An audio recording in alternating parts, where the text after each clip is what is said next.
Hi, I'm Mark Wein, and welcome to my lesson on building better blues lines.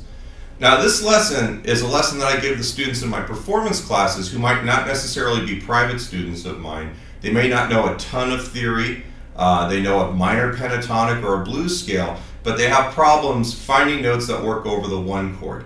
What we're going to do is we're going to learn the chord tones for the one chord, and then over the four chord and the five chord you could play your minor pentatonic, your major pentatonic scales.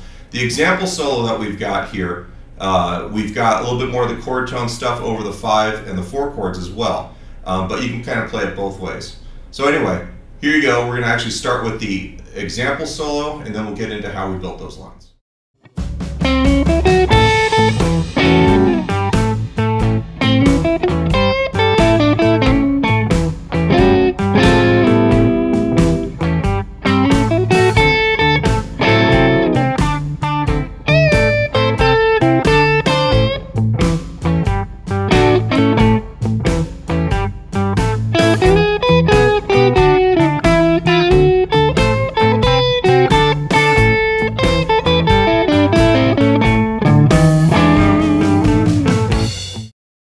We're going to start with the major triad. This is kind of the framework for this sound here. Even though we're playing an A7 chord, or a dominant chord for this kind of sound, the major triad is kind of the important thing to get first. I use these sounds, or this approach, not only for playing blues, but for playing rock and pop and jazz stuff too. I love using these chord tones. So the idea here is this is the root, this is the third note of the major scale, right? Because what we do is we derive our arpeggio from this major scale. So we got the first note, the third note of the major scale, and then the fifth note of the major scale. And then we have the root again, one more time.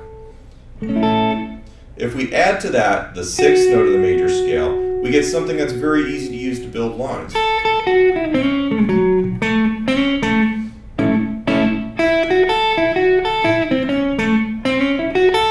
And that's where our example solo really starts off with, is this idea that we approach the major third from a half step below always. It's kind of a key part of this whole idea. 5, 6, and then the root. And then I play a chord. I like to play a chord to establish the harmony a little bit, even if I'm playing with the band. I do it again. All right, and you see all those chord tones are in there. This note right here is the minor third. I give it a little tweak towards the major third to trick the ear into hearing that, but if I played that major third, it would sound kind of square. It's more country music than blues. When we get to the four chord though, we run into a bit of problem. This is where your minor pentatonic scale or blues scale works a lot better, because in that chord, we've got a C natural, a D natural, all right, and an A here. All right, so this scale works a lot better in that context. The lick I play in the example solo is up here. It's an octave higher. I'm taking the root of the four chord, bending it up and down, so we hear that a lot. There's the minor 7 and the fifth. Right, so that really outlines it. If we play it an octave lower, it's a little bit easier to see against the context of this D chord.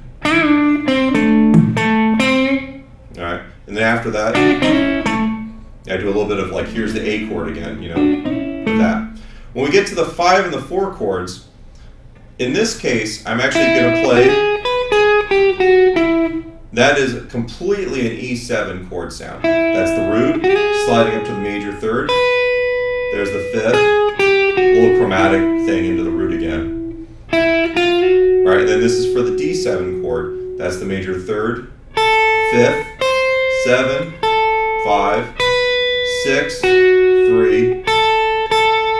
All right, and that's the 5 of that D chord, except for the fact that it's now we're playing over the one chord again, so it's the root of the one chord. And you start seeing a lot of these notes work differently over each chord. That A, it's the root of the A chord, it's the fifth note of the D chord, but it really doesn't work over the E chord, because the E chord has got a G sharp in it. So the biggest thing is use your ears, but get used to actually hitting notes that are important or relative to the chord you're playing over. Your solos are going to make a lot more sense, and it's going to be easier to build phrases that make sense.